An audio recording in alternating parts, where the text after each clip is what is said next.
Lumabas ang arrest warrant laban sa kanya mula sa ICC para sa kasong Crimes Against Humanity. Pag-usapan natin yan kasama ang dating presidente ng Philippine Bar Association, si Attorney Rico Domingo. Magandang hapon po, Attorney Domingo, at welcome back sa Arangkada Balita. Magandang hapon, Jack.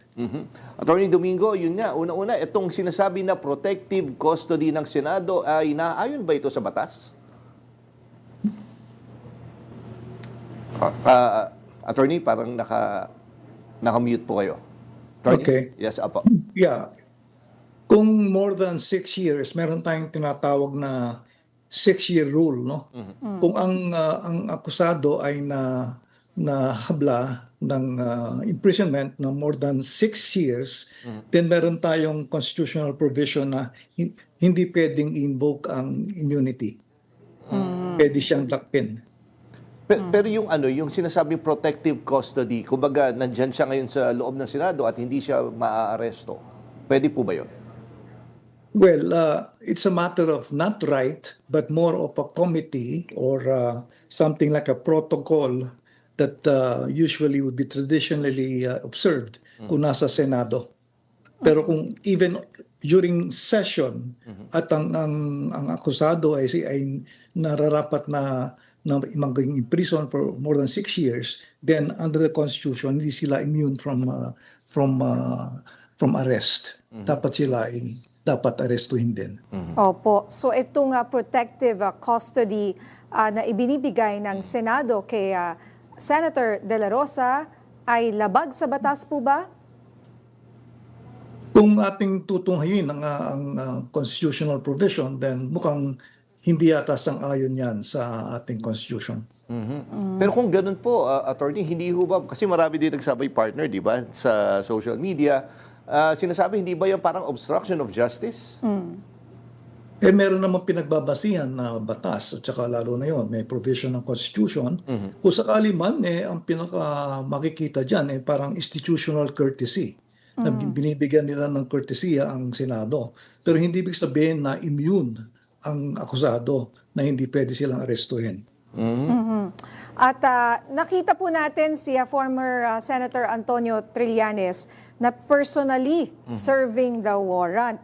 At tinawag nga siyang personal appointed sheriff, no, self-appointed sheriff ni Senator Marcoleta. Ngayon, bilang isang abogado po, Attorney Domingo, pwede ba ang isang private citizen or yung NBI ay legally iserve nila itong ICC warrant without a corresponding order from the Philippine court? Dalawang version ang pwedeng sakupin dyan, no? Kasi actually, kung pwedeng nautusan ng isang government agency like the PNP or the NBI at binigyan sila ng kapangyarihan to serve the warrant of arrest, then they have the right, they have the authority. Hindi ko alam kung merong authority si Mr. Trillanes, baka naman may authority siya, so dapat pakita niya yung authority niya para hindi siya masabing siya hindi walang authority. Pero yung NBI ay pwede po nila itong i-enforce or whether it's the NBI, the DILG, o yung police. Pwede yan. Pwede yan. They can serve the warrant of arrest, and if they have the authority, then they can serve it on the accused.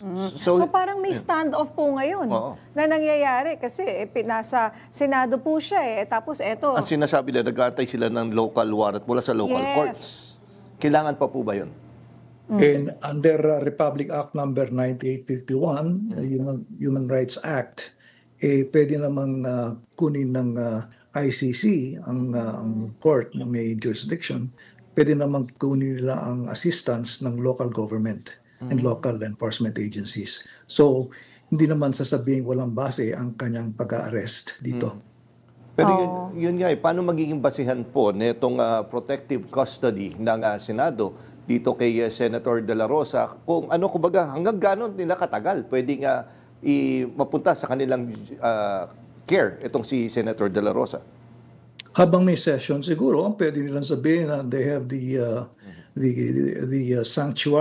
sanctuary privilege po yan, no? Privilege lang po yan, hindi right.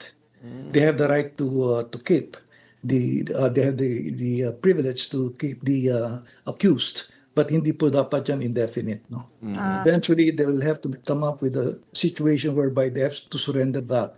And I understand that Senator at that time, Senator Trillanes was also not kidnapped.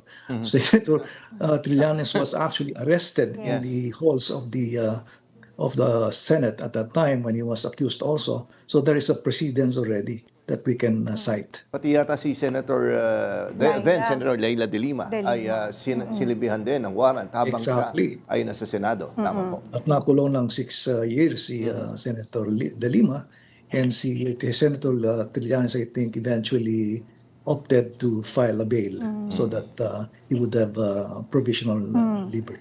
Yung po bang pag-unseal ng ICC ng warrant kagabi, will this have an effect, or will it legally now obligate the Philippine government to arrest Senator Bato de la Rosa dito sa ginawa ng ICC na inunseal nila? Ito, merong ngang warrant of arrest si Senator Bato de la Rosa.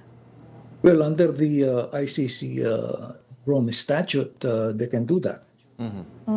And the government, meaning the executive branch, can cooperate and provide assistance in that in the effecting the arrest of the accused. Oh, so parang lumalabas ay ang Senado ay sinishield nila. No, itong si Senator Bato, itong akusado no ng ICC. Meron ba silang pananagutan doon? Ang pananagutan nila dito would be, ano ba ang ating pamumukaan natin sa international community? May basis naman ang pagkaka-aresto. Na-aresto na si dating Presidente Duterte. Pinakita natin sa Madla, pinakita natin sa international community na nakikisama tayo sa kanila. Ito naman dapat cut and dry po naman to, no? Na talagang namang merong authority na dakpin si Senator Bato because nahablan naman siya. So dapat he should face the music. In fact, as a matter of fact, he was telling everybody before he disappeared for how many months?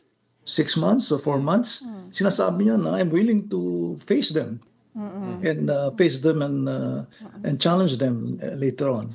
So panindigan po natin siya. Dati po siyang general So dapat panindigan po niya. He was a law enforcer before. So he knows what the law is, and I think he should abide by what he has been saying before as a law enforcer.